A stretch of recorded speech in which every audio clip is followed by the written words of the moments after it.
I feel sorry for this guy. I can't write him as being the stereotypical, sort of Dr. Evil type character now. I've got to do something a little bit different here. So the characters undoubtedly influence their own story. I would definitely agree with that all day long.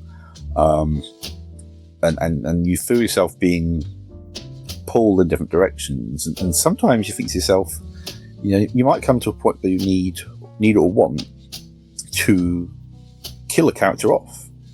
And you get to that point and you think to yourself, I'm quite emotional now. I don't want to do this. But for the sake of the story, you have to. So it's like, I didn't expect to get attached, but here we are. I like this person, and I don't want to say goodbye to them, but sometimes you have to. Welcome back to Living the Next Chapter, the author podcast. You get to meet amazing people from around the world, authors who come on and share their great stories with us, their journey as well. So if you're a new author and you're looking for inspiration, I found somebody great who's going to be able to help you in that way. And also if you're a reader and you're like, hey, I'm looking for my next favorite author and some books to put on my shelf, Ben's here, and he's going to share amazing stuff for you as a reader as well. Ben, welcome to Living the Next Chapter. Glad to have you on the show. Thank you very much for having me. It's an absolute pleasure to be here. Excellent. Now, I know, Ben, that I don't have an accent at all, which you probably disagree with, but I can tell you do have a wonderful accent. So, Ben, where are you in this big world of ours? So I am from Essex in the UK, so not too far away from London. I'm not actually Essex born and bred, but I am reasonably local to the area. So, so I'm very much a kind of UK native, and I've got the accent to prove it. There you go. Yeah. So, okay, I don't get feedback very often on this. How is my Canadian accent? Is it, when you hear a Canadian talk, Ben, what are some of the things that you're like, wow, that sounds very different?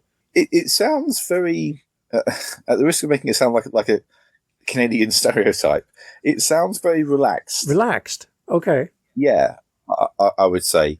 It sounds very calm, sounds very soothing. Okay. And, it kind of just draws you in, I guess, okay, for lack of a better word.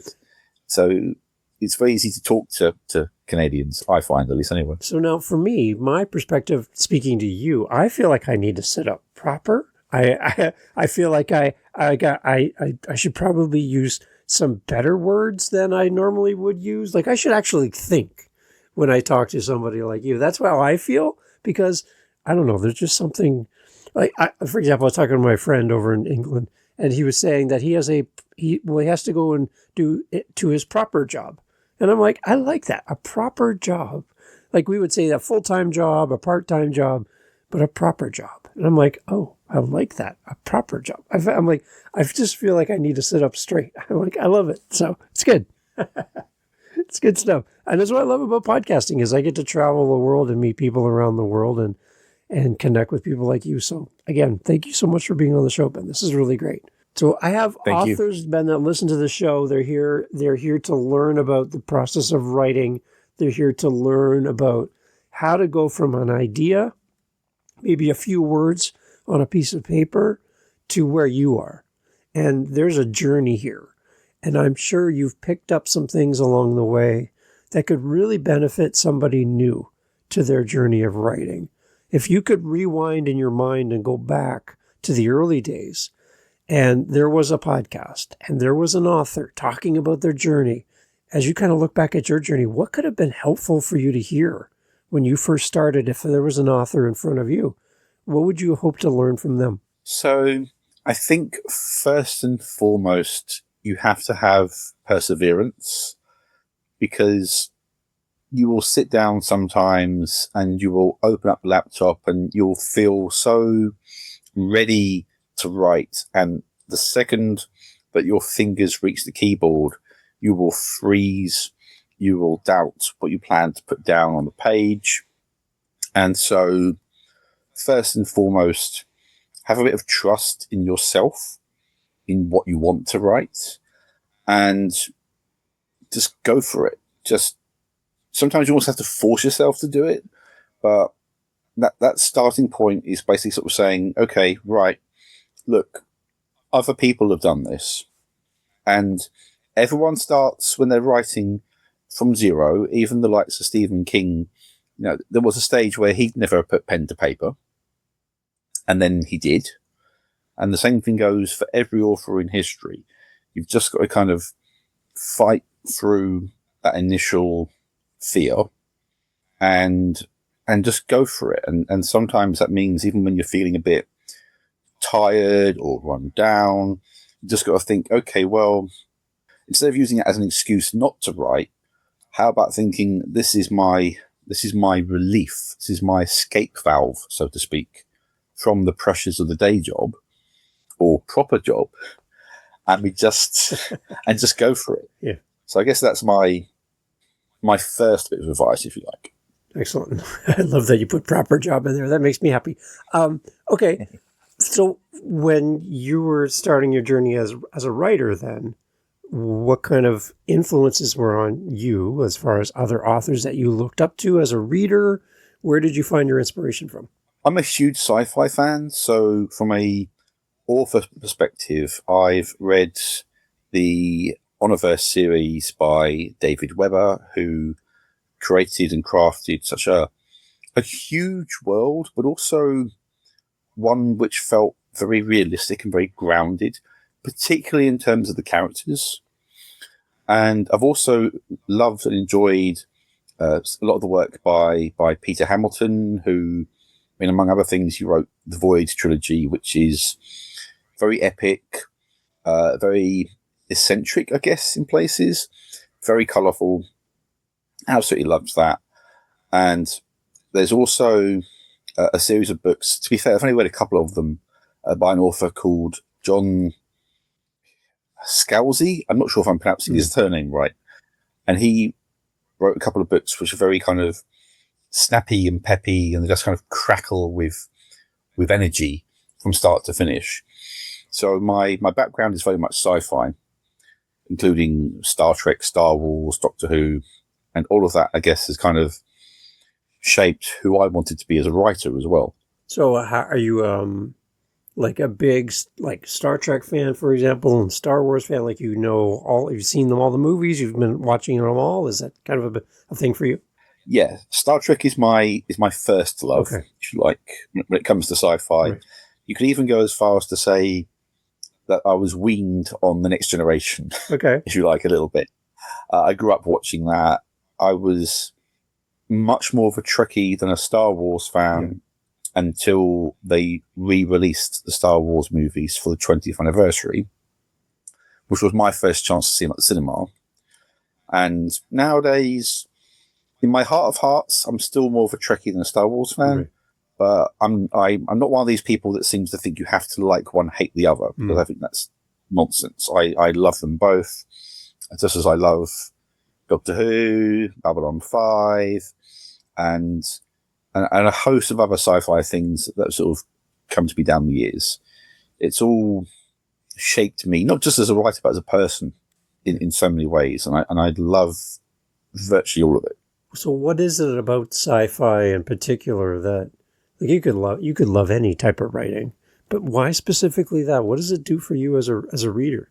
So first of all, I think sci-fi, a lot of people who know nothing about sci-fi are going to assume it's all about, aliens, explosions, laser guns, spaceships. And it I guess it is sometimes, but when you strip it down to its core, it's about wonder. So it's about a sense of wonder about the universe around us, a sense of being part of something greater than ourselves. I mean, Star Trek in particular, of course, is about the human race becoming more than it currently is, becoming something better, giving us something to aspire to, which I think is a very inspiring thing.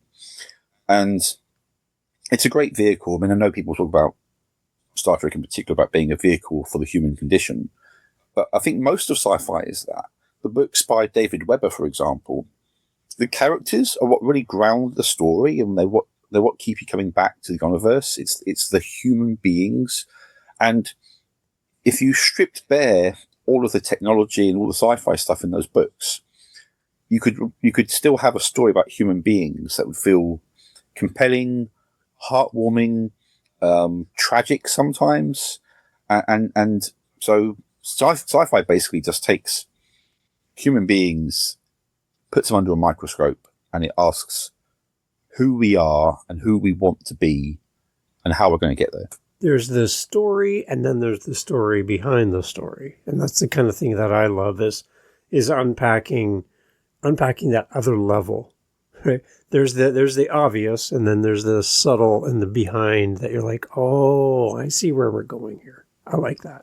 As you read and then follow these stories, then what do you find is something that you like to put into your writing? It's kind of like your signature, your autograph, something uniquely you that you like to put into your stories for the readers.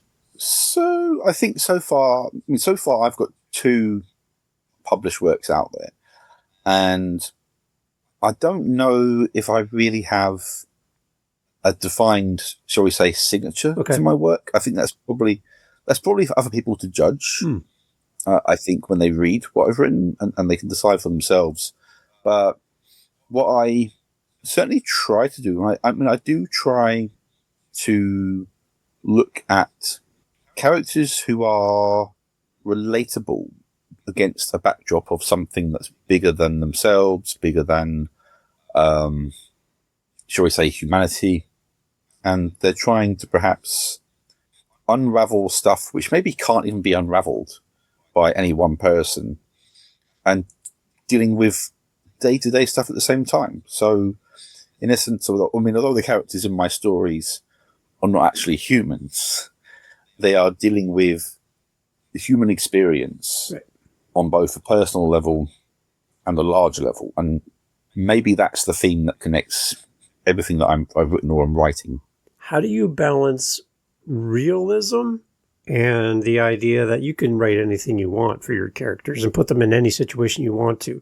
But how do you make it realistic for the reader so that it's not so far out there that people can't relate to the story? So I think there are certain things that every person kind of wants and needs, or virtually every human being has a sense of first of all needing to belong. I think most of us certainly have a strong sense of wanting to be part of a family, part of a group, right, and part of a wider community. We need something like that around ourselves. So even if the setting involved, say for example, gigantic flying vampire mushrooms, for example, as long as there was, perhaps like a community or a culture based around them that we could find relatable, I think you could be almost as fantastical as you want with the characters and the settings, provided that you ground them in the human experience. Even if it's only a little bit, it will feel more relatable to the reader. Right. So that's how I try to approach that. There has to be some form of anchor point for the audience to kind of connect to the story and the characters, but yet suspend the limitations of our current situation and time and space and gravity and all those things, and still be able to go places. But there's still got to be something that brings you back, that puts people into the story as a reader then. Absolutely. Absolutely. As long as you've got that, does it matter if you've got gigantic sort of, I don't know, misshapen spaceship blobs flying around shooting at each other? Not really. Just as long as you can ground the characters, you can go almost completely crazy, I guess. All right. So the process of writing, you have the 2 books. What's kind of a time frame for you to work through one of the projects you've done from beginning to end? How long does it take you to kind of approach your writing? So it took me from the point at which I wrote the first draft of my first book to the point of getting it published by my publisher was probably about 2.5 years. I don't necessarily write massively quickly, although I think what I have done is I've actually gotten quicker at developing my ideas, putting pen to paper, the biggest challenge for me is I have a full-time job, and that certainly occupies a lot of my time. I'm also a husband and a father. That naturally, of course, I think it is something that has to be my priority. And so the writing, I squeeze that in where I can. So the second book, again, from start to finish, including the editing process as well, again, approximately about 2.5 years. What maybe slowed me down a little bit with the second one is because I also began to break ground on a completely new story at the same time, and also work on the third part of this trilogy as well. So maybe that was a daft approach, or maybe it was me trying to up my output, but that probably, I probably moved the goalposts by doing other things. But so far, it's been about 2.5 years for me. I think that sometimes as readers, we don't understand how long an author puts into their work, like the years and the days and the months that it takes to get to a final product, where there are people who are going to say, Ben, that you can write a book in a few hours with AI and click a button and there's your book. You're like, no, this is a journey. This is something that we pour our lives into. And when we see a book on a shelf, I don't think we get the full recognition of how much effort it goes into writing a great story, right? I don't think we appreciate it as much as we should as readers.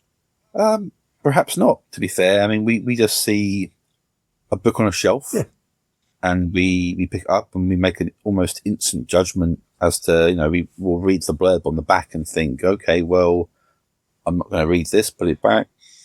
And you touched upon something very interesting there, actually, about the whole thing with AI.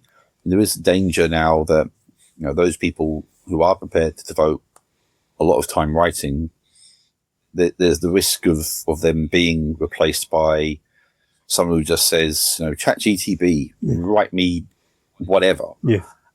And, it'll be slop. I know it'll be slop, but it's going to be out there taking attention. Even if it doesn't sell, it's going to be taking attention away from someone who's devoted weeks, months, years to writing a book.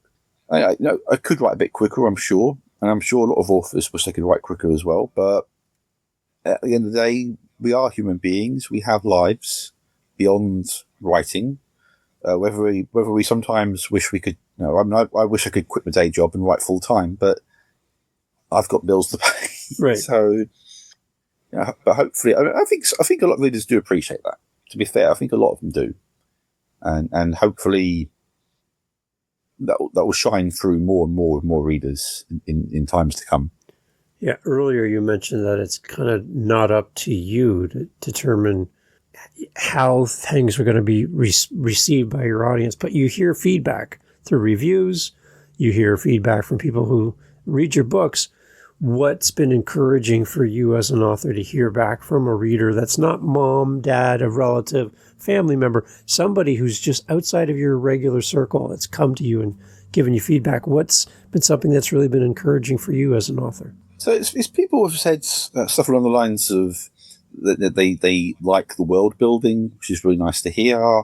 But they like the characters and the story that I'm trying to tell, which is very gratifying, because it's one of the reasons why I think anyone writes anything is to hear nice things about it. And I'd like more reviews, and well, first of all, I'd like more sales, but I think unless you've somehow cracked the marketing code, which is a whole different ballgame, and you're selling loads and loads and loads and loads, you don't write necessarily and don't publish to make money. You do it because you have a story that you want to tell, that you want to get out there. And when you do that, when you have poured your heart and soul into the page, to hear nice feedback, to hear praise is always, it's so nice. It's so gratifying. And it makes you think, you know what? All of that was absolutely worth it. And it makes you want to do it again. How do you measure the success of a book? Is it the amount of people who buy the book when it launches? Is it getting onto a chart? How do you measure your own success as an author? For me, so far personally, I just the success is simply in seeing my name in print. Yeah. In seeing it. I mean, even if it's not so much on a bookshelf as such, if it's at a sci-fi convention where my publisher's been to, it's online through Amazon, for example, seeing it there, knowing it's out there, knowing that no one can ever take away from me that I'm a published author. Yes. That is a reward in itself. And I'm so pleased to be able to sort of see that in, on a web page or at a convention. It feels so amazing to see that. Okay, so for our readers, let's talk a little bit more about the worlds that you're building. Some of your main characters are going to read as readers. Can you kind of introduce us a little bit more to the world that we're going to fall in love with as a reader? Sure. So the first book, The Awakening, it follows mostly the character of Celiban. He is a Chon-If warrior. He is a sort of fleet commander, newly promoted into his position. So he's quite ambitious, but maybe for his rank, a bit inexperienced. But he firmly believes in what his empire is doing, and basically what his empire is doing is spreading their beliefs through whatever means necessary. And then he's a devout believer in the faith of his people. So, and their belief is basically that they can't lose. I mean, the idea of losing in battle, the idea of retreat in particular, it's a word which almost doesn't exist in their language. If it does, it's a swear word. It's a very dirty word. Yeah. So to be beaten is one thing, and it will happen. But when they're beaten so badly that they have to effectively retreat in all but name, it completely changes his experience. It changes his life. It puts him down a very bleak path, and he has to find a way back out of that, because what he comes to learn is maybe the way that his people, particularly the ones who are leading the empire, interpret their faith, is going to get everyone killed. But what does he do about that when no one listens to him and he's now effectively an outcast? So he has to somehow awaken his people to the truth before it's too late. But we're talking about matters of faith, of belief, of a religion which has governed a society for thousands of years. So, and he's still a believer. It's not like he suddenly doesn't care. So how does he do all of that without also basically breaking everything that he loves, from within? He's walking a tightrope, and it takes his toll on him. It takes his toll on, he goes from being highly ranked military officer to a nobody who has to somehow convince everybody that he's right, his leaders are wrong, and do it all with time against him. So he's a very kind of stressed out guy, particularly by the end. He's sort of thinking to himself, he's had enough here, but does he get a chance to have a rest? Well, not really. So he gets put through the ringer, and he doesn't come out the other side of it without any scars. Let's put it that way. He definitely gets a bit damaged by his experience. Talk more about the world too that your character is found in. What do we need to know of the world as a reader that might not be evident right away when we get into the story that you feel would be good for the reader to know? So the Chon-If Empire is built upon the idea of conquest, but more importantly, it's built on the idea of, let's say, manifest destiny. So they have this deep belief that they are doing the right thing by spreading the will of their gods to every other species they come across. They believe firmly that it's going to be for the best for every new race they encounter, and they're not going to take no for an answer. It's as far as they're concerned, the gods are on their side. They're a very devout people, and they will stop at nothing to spread the words to everyone else. But it's not to say that it's a united culture, because, and this is one of the themes of the book, really, it looks at the role of organized religion, how it can be twisted to mean things that maybe it shouldn't, how it can be of a benefit to society, how it can be a hindrance to society. And much like the major religions of Earth now, it's not a united front as much as people pretend it is. You've got people who believe in different ways. You've got people who don't believe at all. And what happens when they all kind of, collide in a melting pot, which screams, might makes right, and our faith can never be wrong. So, and there's lots of, I guess, elements to the world itself, which are rooted upon, religious imagery and cultural icons and being seen to be devout. What's one of the main characters' faults that seems to get in their way throughout the story? It just keeps coming back for them. So Celiban has a lot of doubt in him. He watches something happen to his people, his fleet, that should never have happened, and whether it's his fault or not is immaterial to how he feels about it. He's the commander. He takes responsibility, and it haunts him. And the question of, has he made the right decision? It hurts and haunts him every step of the way. He ends up in exile, as I say. He's isolated from his family. He's worried that he's hurt them through his actions, and he just spends the entire time thinking, am I going to mess up the next big decision? He's not sure about himself as a leader. He's not sure about himself as a good, pious Chonif. So he spends a lot of time questioning his moves until, well, there comes a point where we have to break out of that. But that's probably his biggest weakness, the self-doubt. That little voice in his head which tells him, you're not going to be able to do that.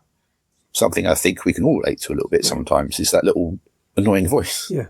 Other characters that we're going to come across as well? Who is key, you think, for a reader, a new reader for you, that you should pay attention to this character? You're not going to give it away, but you really should pay attention to this character. There's something about this one. Yeah. So if we describe Celiban as the protagonist, then the antagonist, and I don't want to call him a bad guy because it's far more nuanced than that. It's a guy called Ikref, and he is basically, think of him as being like the supreme commander, so to speak. He is the absolute top dog of the naval forces. Everyone answers to him. He's basically more or less inherits his position, and he takes it very seriously. He also enjoys being powerful, and he's not particularly keen to give up his power. And if that means that other people have to become scapegoats for him, so be it. He's kind of, I guess, in one sense, in the background, and certainly over the course of book 2 in particular, he's not often visible, so to speak, in the sense that he's in every sort of chapter and kind of known to be doing stuff. Because of how the story is told and the perspective of the characters, you don't know what he's up to for the most part. And I think that creates a lot of intrigue as to where he is, what he's doing to hold on to power, and the consequences of his decisions. You don't really know them until they happen.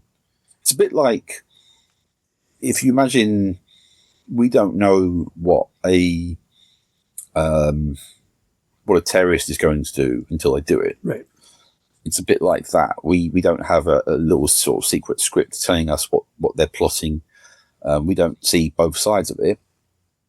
So that's what I did with the page. We only see the protagonist side of the story, so to speak, because I want the antagonist side of the story to be almost deliberately hidden. So it comes out on the page and you're reacting along with the main characters to what this guy's up to. The other thing that I find interesting as a reader is how authors create their characters. I had one author on who talked about the fact that he created an entire language for his world in his book from scratch.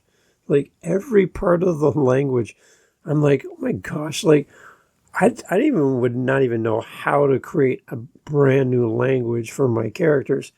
But the other part is, like, as parents, we name our children when they're born. So we've named somebody before.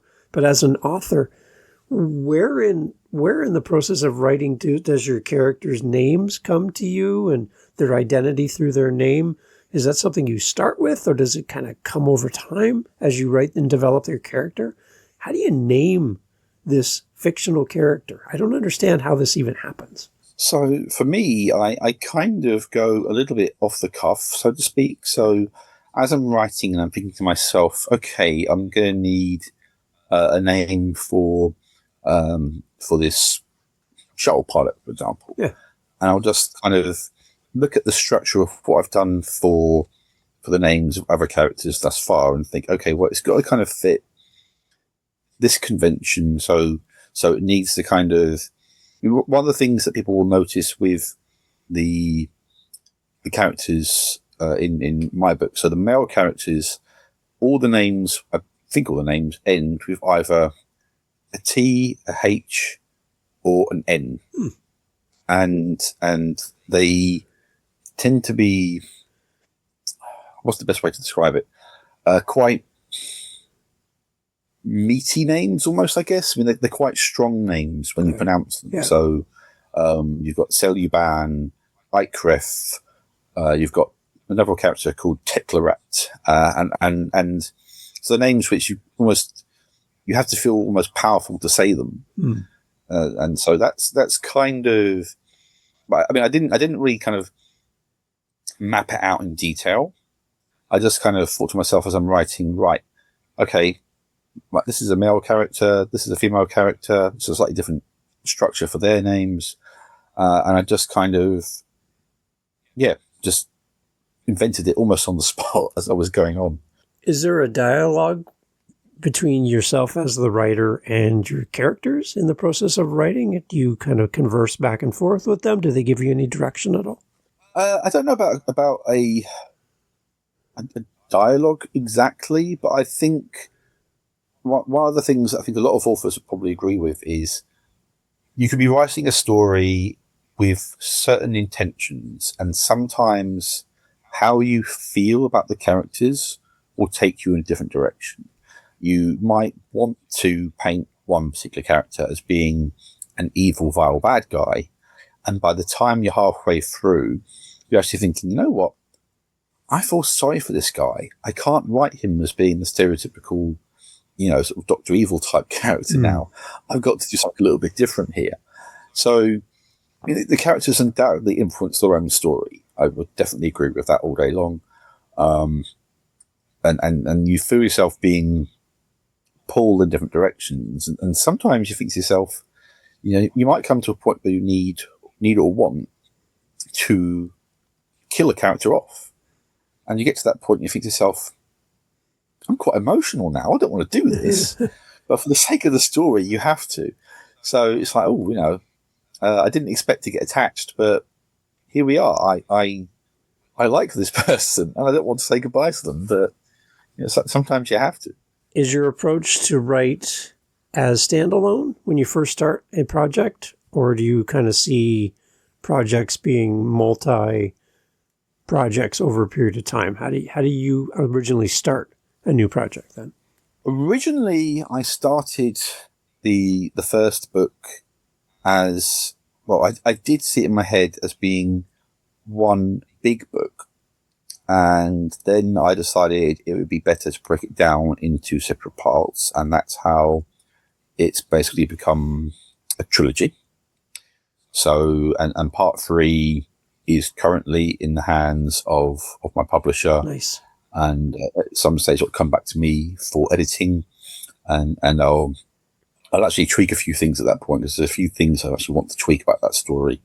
But, so I guess in one sense, I did kind of see this as being, and I never saw the first book as being the only part of that story, but at one point it was just going to be one big book, and now it's been split into 3 parts, just, I think, to make it slightly easier, maybe. And then I've got other projects in mind which are very much part of wider, larger story arcs that I want to tell, completely separate to this trilogy, totally independent sort of line stories.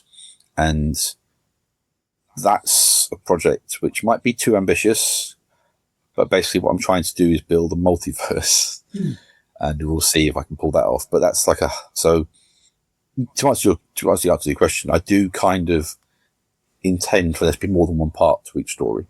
Okay, so in that first book, then you don't have to explain everything because you have multiple books coming later, but you still have to set the ground and introduce us to the world and the character. So you need some kind of world building at the beginning, right?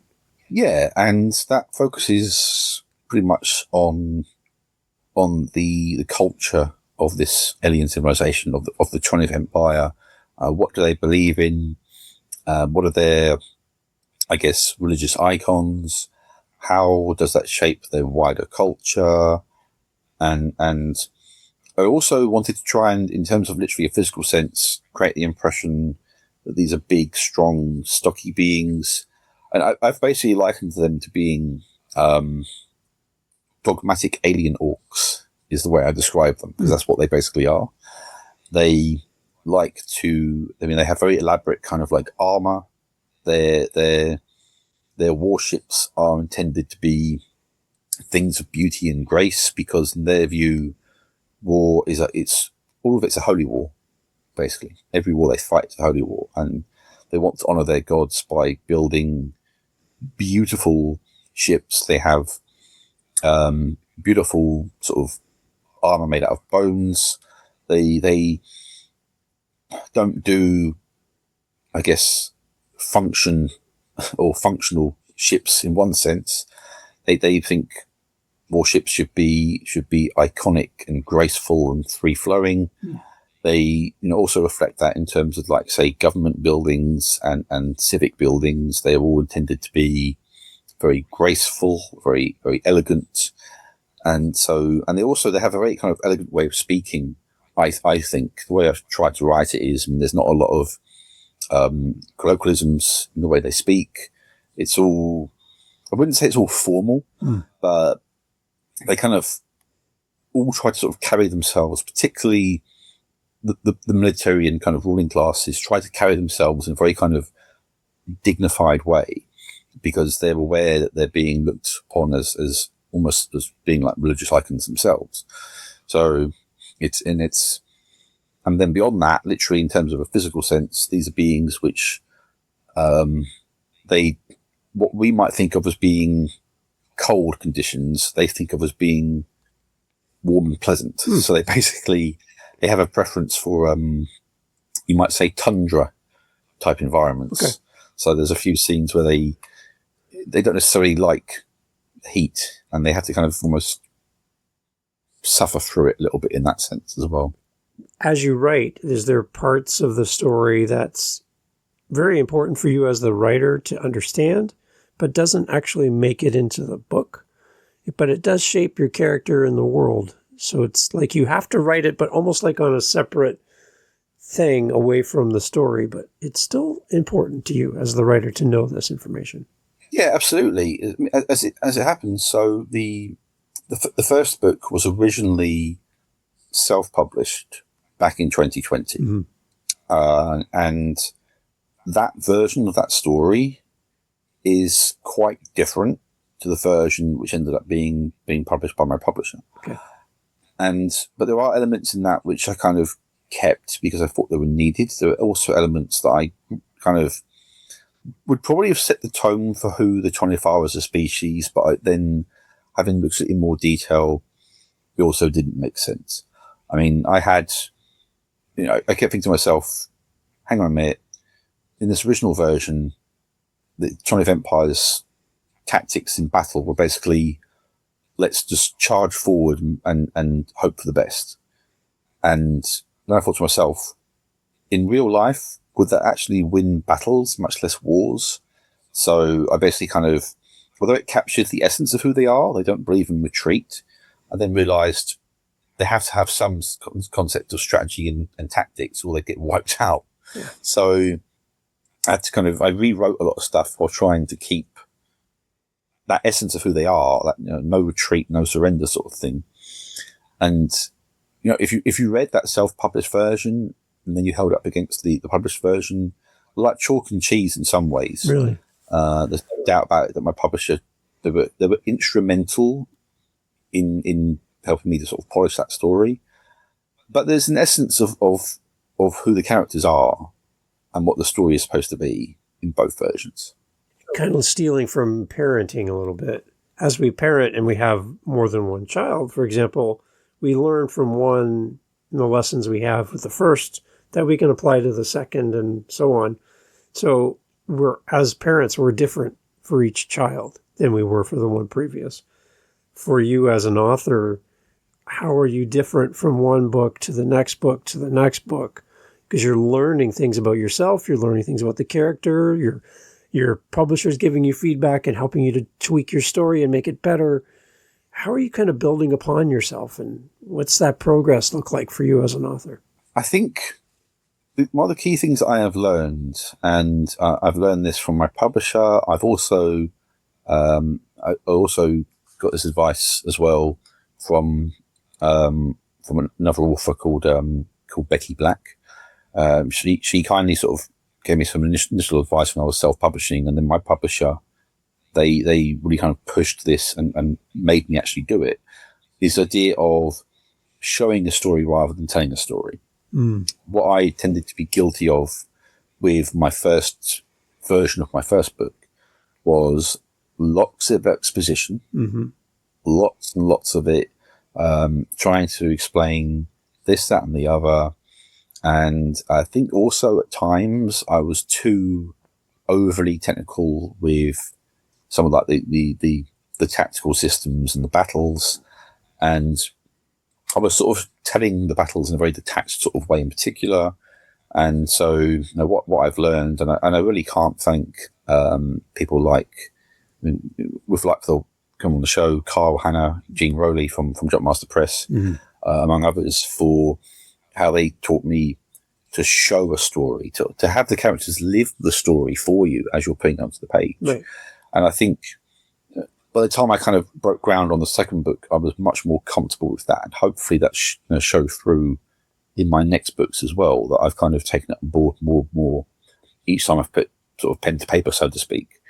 So that's really, I guess, the biggest evolution, the biggest parenting difference, if you like, is I'm showing more rather than telling. Yeah, and that's an interesting lesson to learn. And it just makes every book from that point on even better and better. So there's a lot of things for you coming up in the future. Then you're going to keep writing. Book 3 will be ready soon. But I'm curious, where do you go from here, Ben? Like, do you have a long-term vision for yourself as a writer? Yeah. So part 3 of this trilogy, I don't know when it's going to be out just yet. I know it's in the pipeline. Yeah. I suspect it will be at some point next year, but I don't know that definitively just yet. What I do have coming out later on this year, hopefully within the next few months, is my third book, which is actually the start of a whole new storyline. Nice. So a whole different universe, a whole different kind of bit of chaos. This book is called The Forest, and it is basically, I guess you could liken it to being a galactic scavenger hunt with very high stakes, some zany characters. I like to think of it as being almost in one sense my take on the kind of crazy, colourful world of, like, say, Guardians of the Galaxy. That's what I was thinking, yeah. And that's sort of the vibe I'm going for. Yeah. And that it's also the start of what I'm thinking of as being my multiverse storyline idea, which will, in time, I mean, just to give you a small idea as to what I'm thinking of, I'm thinking about a realm of supernatural beings involving werewolves getting murdered, and an investigative team, like a sort of police buddy sort of thing going on with that. I'm looking at something involving dragons, and I'm thinking about a story involving a jaded retail worker, which might be as close autobiography as you're going to get from me. And so there's a story in line, and they're all going to be on their own. You wouldn't necessarily see a connection, but I plan to weave these stories together. And there's other stories as well. There's a story I'm working on with my brother-in-law, which may or may not become a part of the multiverse thing. But then the joy about it is these universes can function as standalone universes after the multiverse stuff is sort of tied up. So we'll see where it all kind of expands.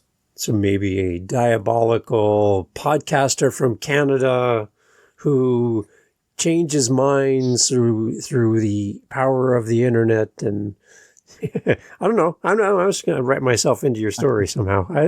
Maybe podcast. You could get an appearance. We could do a cameo or some kind. I'm sure. I love it. Okay, I'm in, Ben. Whatever you need me to do, I'm in.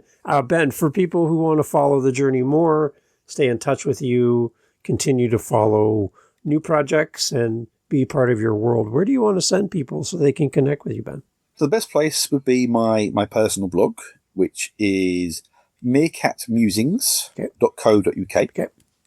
So I'm quite active on there. I do a lot of kind of personal blogging on there. I do a bit of political ranting on there.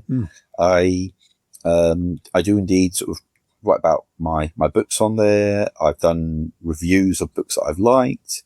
I've even added on a few like what I would deem to be writing tips, which won't work for everyone because everyone's different, but just a few bits of advice that I've learned that I would like to pass on to other people. Nice.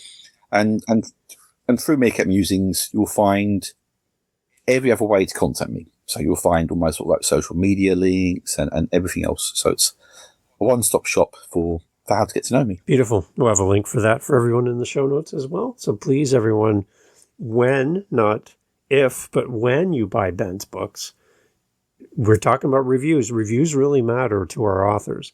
Leave a detailed review as a reader, things that you love about the characters, about the story, about the world that Ben's been writing and creating for us. Because as you give more descriptive reviews and better reviews, more people will find Ben, more people will fall in love with Ben as well, and also share the episode as well with people in your family and friends that you know are going to love what Ben is writing about. We want to get more people supporting our authors and encouraging them to keep writing, keep sharing great stories. And hopefully, Ben, I can have you back in the future to celebrate new works and follow your journey, because I'm really fascinated with the type of writing you do and who you're modeling it after, because I have a lot of similar influences that I find. Guardians of the Galaxy, Star Trek, there's a lot of things that I enjoy too, that I think your books are just be a great accompaniment for that. And again, if that's you listening and you're like, yeah, I love these movies and I love these stories, and Ben's going to be a great partner and companion to that, if that's what you love. So Ben, thank you so much for being on the show, and please come back in the future. I'd love to have you back and share more stories. I can't wait to be back. It's been a great privilege to be here. Thank you very much. Excellent, everyone. All information for Ben in the show notes as always. Again, Great reviews are going to help our authors grow and reach more people. Please do that for Ben. Ben, again, thank you so much for making time to be on the show. Hey, thanks for listening to the podcast. Glad to have you here. I just want to let you know that you can always find out what we're doing live in the moment by going to our YouTube channel. Head over to livingthenextchapter.com. There'll be a link right there. Head over to our YouTube channel. Make sure you like, subscribe, do all the things that all the YouTubers love to say.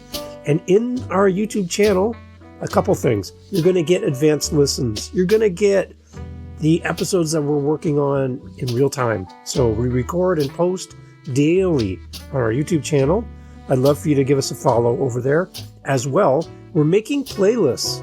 We have over 500 episodes. So finding the right episode for you, we're trying to group things into playlists. So if you like children's books, if you like business, you like historical fiction, we're grouping our authors together to make it a little easier for you to find your favorite next author. So head over to livingthenextchapter.com. And again, I'd love to hear from you. Hearing from the listeners of the show is great.